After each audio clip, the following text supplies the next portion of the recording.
tahara min al-hadath, basically, or purifying yourself from one of these things that we mentioned, it brings you light. Spiritual light, of course, is what we mean, right? You become spiritually closer to Allah Ta'ala. So it is very highly recommended to be in a state of tahara always, inshallah. The wudu procedure consists of 2 sets of washes and 2 sets of wipes. The washes of the face and of the forearms, and the wipes of part of the head and of the feet. This is specifically stated in the Holy Quran. We didn't make up performance of wudu. This is something that is mentioned in the Holy Quran. أعوذ بالله من الشيطان الرجيم يا أيها الذين آمنوا إذا قمتم إلى الصلاة فاغسلوا وجوهكم وأيديكم إلى المرافق وامسحوا برؤوسكم وأرجلكم إلى الكعبين. So Allah Ta'ala says, "O you who believe, when you rise up to prayer, wash your faces and your hands as far as the elbows, and wipe part of your heads and your feet to the ankles." So this is in Quran. It's not something that we made up. Allah Ta'ala tells us, commands us, if you want to pray, beforehand you need to perform wudu and be in the state of tahara. Now, how do we perform wudu? That's the important part.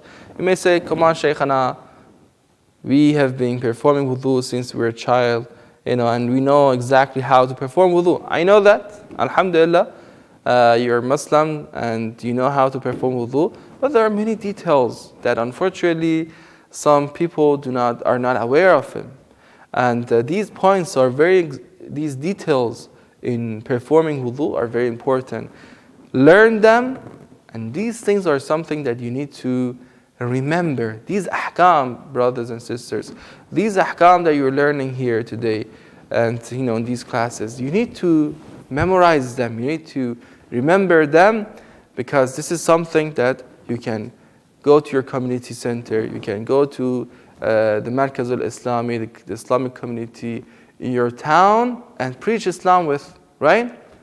You are also learning in this hawza, you are learning sarf, you are learning nahu, you are learning logic, for example. But these things may not be something that you may use for the people who you are dealing with in your Islamic community. There are something that you need to use, as we've stated before, sarf and nahw and logic. There are the things that you should use in order to understand, and there are tools for you in order to understand the ahadith and these things. So there are basically the tools for you to understand Quran and hadith and the fiqh books.